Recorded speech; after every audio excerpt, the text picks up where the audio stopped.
Would you let your Valentine shock you? That was a question that I asked my husband the other day. And so I thought I would ask you guys and see what you think about this. So back in December, a little bit of context here, I discovered that there's a device, it's a wearable for people, and it's called Pavlok. And it's a play on the word Pavlov. Now, if you'll remember, Pavlov was the guy in Russia who was doing experiments to see what would happen to dogs and the production of saliva when a bell was rung. And he wrote a book. It was called Conditional Responses. So anyways, fast forward to 2025, December, I discovered that there's this device called Pavlok. And what it is a bracelet that you put on, and you can program it to either play a tone or vibrate or stim you, so shock you, like an e-collar, depending on what you program it to do.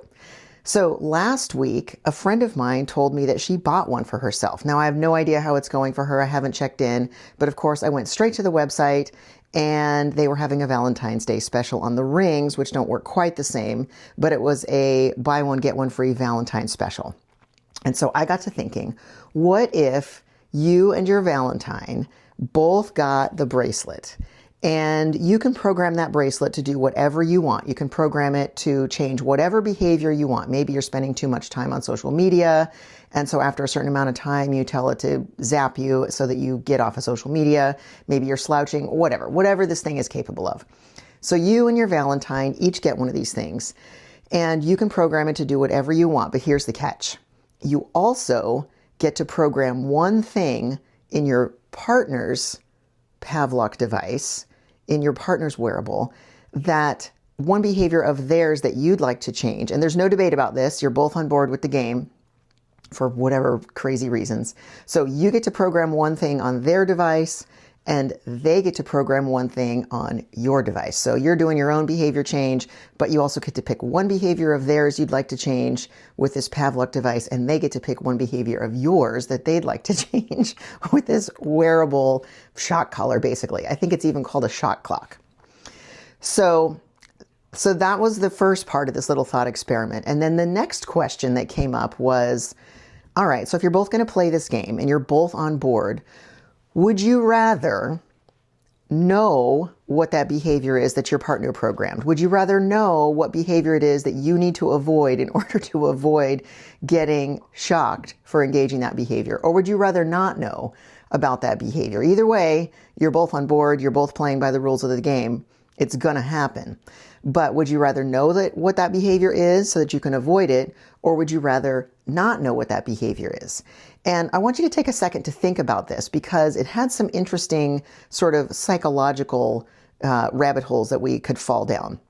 So first of all, remember, the goal of this thing is behavior change, right? The goal of this little wearable device is behavior change. And so if the behavior is changed, the goal is accomplished. But there's the knowing versus the not knowing. And how would you feel if you had this device on you and you were walking around in your daily life and you didn't know what the behavior was? Gosh, what behavior is it that my Valentine, my partner, my husband, my wife, my spouse, whatever, my best friend, what behavior is it that they want to change so much that they are willing to program this little thing to shock me every time I engage in it? What is that behavior? I just have no idea. They've never said anything.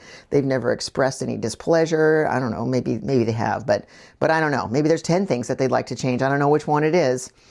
Or would you rather know up front, hey, I programmed it to zap you when this thing happens. That's it.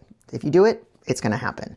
And so I kind of got to thinking, how would you feel if you were going through your day and you didn't know what that thing was? I mean, you're going to find out probably as soon as it happens, as long as you're paying attention. But maybe you're not. Maybe you're just going through your day, doing your thing, and suddenly you get this random shock. And by the time you register it, you've done 3 other things. So you might not actually know. So would you rather go through your day not knowing, kind of looking over your shoulder metaphorically, what am I going to do that is going to cause this thing? Or would you rather know up front, if you do this thing, you're going to get shocked? And following that line of logic, what is your experience of that shock, that punishment, likely to be if you know it's coming versus you don't know it's coming and you don't know what it's contingent on? Would that change your experience? Would it feel worse to get zapped not knowing why, or would it be worse to get zapped knowing why? Would the experience be downregulated or upregulated for you? Anyway, all of that stuff came to mind when that Valentine's Day ad for this Pavlok device floated up. I couldn't turn my dog training brain off. I couldn't turn my behavior change brain off. And so I just dove hard down that rabbit hole of what if, and does it matter if you know versus you don't know, remembering that the goal is behavior change. How would it change your experience of moving through your day? And how would it change your experience of the actual punishment that's coming? So that's it. Happy Valentine's Day. Just kind of want to throw that out there for those of you behavior change interested people, whether it's dogs or animal of your choice, including maybe your partner.